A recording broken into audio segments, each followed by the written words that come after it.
Why is it that there is so little information about hormone changes and menopause? And you go to your doctor and it's sort of like, oh, well, you're going to deal with this for about 10 years. And then, that's just the way that it is. What is up with this? So if you go to PubMed, which is basically Google for healthcare professionals, which is where it's like a repository of medical studies, and you put in the word pregnancy, you'll get about 1.1 million articles, all important, great stuff, right? It's important that we have healthy pregnancies and we deliver children in a healthy way, and et cetera.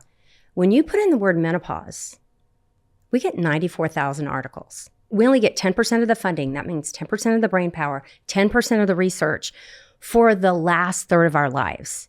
And, we do live a little bit longer than men, but we're going to spend 20% of that in poor health, in decline, in disability. And this is avoidable. I hear the word menopause and I think out to pasture. Right. You're done. And I thought that for a long time too. And then I'm Gen X. You know what? To hell with that. I want to live a good life. I want to feel like I can go to the gym, I can play with grandbabies, I can roll on the floor, I can climb a mountain, I can run a company, I can do all these things. And I'm refusing to just accept the medical definition of getting older for a woman, which is very different than a man. So when we're born, we have about 1 million plus or minus eggs. So from birth until we die, we're slowly losing that egg count, and it starts accelerating as we get older. So by the time we're 30, we're down to about 10% of our egg supply. Well, hold on a second. By the time you're 30, you've already lost 90% of the eggs that you were born with? That's correct. I don't know why I never knew that. I kind of feel sort of dumb that I've gone through 55 years of my life, and I did not know that we're down to about 10%. And at 40, 3%. 3% at 40? 3%. Mm-hmm. Wow. Yeah. And you lose your period because you have no more eggs, so there's no more need to go through that cycle. You can't ovulate. So, yeah.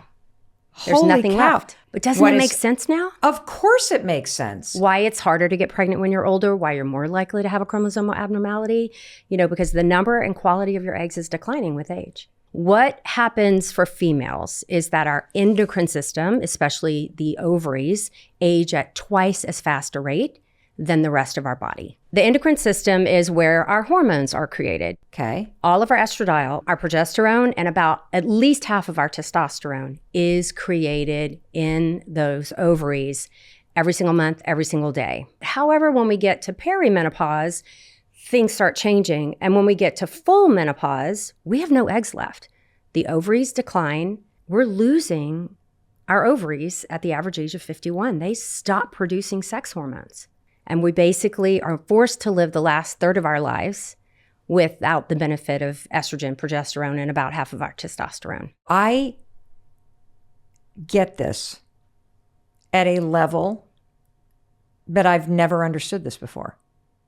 Because when you really just put it in the context of you're born with 1 million eggs, and from the moment you start your menstrual cycle and the hormones are going up and down, there is a purpose associated with the design of your body.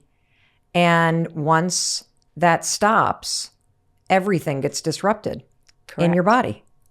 Oh, why has nobody studied this? What the hell? People are studying it. When we look at OBGYN, the residency. And that's what you are, right? Health. Yes, I'm OB-GYN, women's health. Super proud of what I learned in my training. Right. Pediatric gynecology, oncology, surgery, babies, fertility, all this stuff. Menopause got shoved in this tiny little box. Like, she's going to have a few hot flashes and maybe some vaginal dryness. Her bones might get a little weaker and that's it. Oh, we only want to give her estrogen if she can't tolerate anything else. If nothing else is working, then fine, give it to her. But, you might kill her. Wow. Mm-hmm. Wow. Our bodies thrived on this hormone. Right. For 50 years, 51 years on average. And by this hormone, you mean estrogen. Estrogen. Okay. And testosterone and progesterone. We were living our lives, managing our stress, managing our weight, doing all the things. Mm-hmm. And then all of a sudden, you can't put your finger on it, but something's changed. That's exactly what everybody says. And whether this is happening to you or you've heard your sister or your mother or your partner say this, we start going, I'm doing the same stuff I've always done. Mm-hmm. Like my pants are not fitting. I am grouchy. Suddenly I feel like I have ADHD or brain fog or dementia. Mm-hmm. I don't feel like myself in my body. You are every single patient who comes to my office. This exact same story. What would you, as a gynecologist, do when a woman would come in, as they did for years and years and years before you became one of the world's leading experts in this? What would you do as a doctor? I'll tell you a story from my training. So we had gynecology clinic in residency, and I was an intern. And so we had, OBs divided into 2 sections. And so in gyne clinic, we had, the surgical cases coming in. And so all the residents would line up, like 6 or 7 of us, and the upper levels would run for the surgery cases because they want to operate, right? Mm-hmm. And us interns would be left with whatever was left. And they'd be like, oh, you got a WW. A WW? A WW in room 12. Good luck with that. And a WW, this wasn't written in the chart. My professors never said this. This was kind of lore handed down from upper level resident. And you can do it with a Texas accent because that's where I trained. So these guys in cowboy boots walking up and down the hall. Hey, you got a WW in room 12. Good luck with that, And it meant whiny woman. So here was this woman coming in. And this was a public health hospital, So she's desperate. Yeah. She can't sleep. She's gaining weight. She's not happy. She's having maybe headaches. I mean, just this kind of laundry list of very vague complaints. But she was still having periods.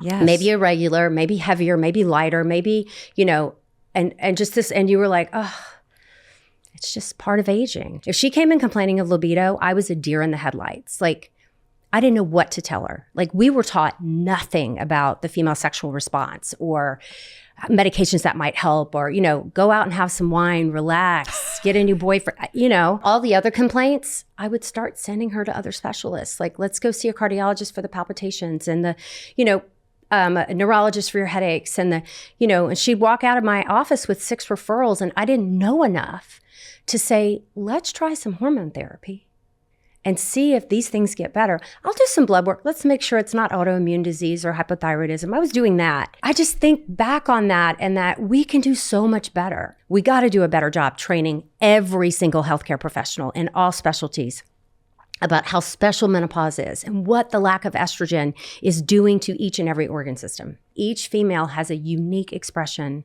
of our menopause. So where you may have had palpitations, frozen shoulder, and dry vagina, I would have had hot flashes, night sweats, and horrible rage. And, doctors like a checklist of symptoms. Yeah. That's how we're trained to recall, but we're trained to look for ducks. How does it? Does it walk like a duck, talk like a duck? It's a duck. And everyone's duck's a little bit different. You mentioned that every organ in a female body. Yes.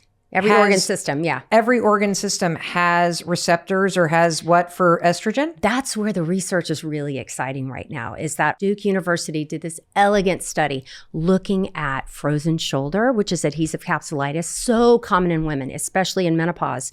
And a woman head of a orthopedic surgery department, talked to the woman head of an OB-GYN department at a big university, and they're like, something ain't right.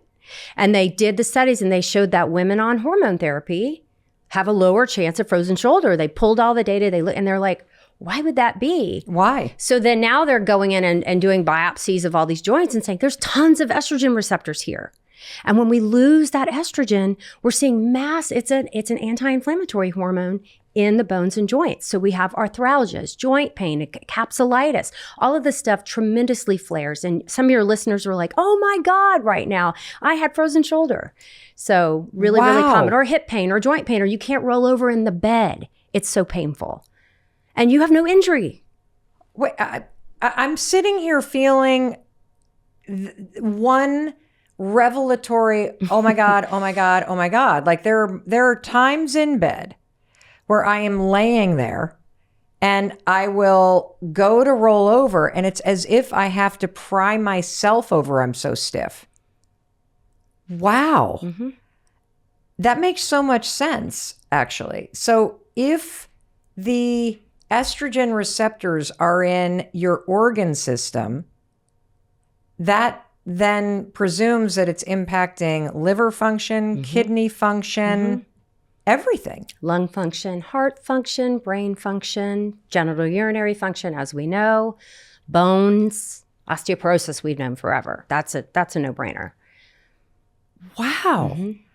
And so I want you, as you're listening to Dr. Haver, to just really think about this for a second. That every single aspect of your organ system, from your brain to every organ to your muscles, all of it is used to functioning with estrogen. It makes so much sense. If you take out one of the main ingredients to the female body's optimal health, of course, everything is going to go haywire. Hey, I'm so glad you're here. I promised you I'd be in the studio today. Shay all day. She's here too. You can't see Maddie, but she's right behind you. So we are about to have the amazing Dr. Mary Claire Haver jump in that seat. And I just want to tell you, this is going to be one of those episodes that's going to change your life.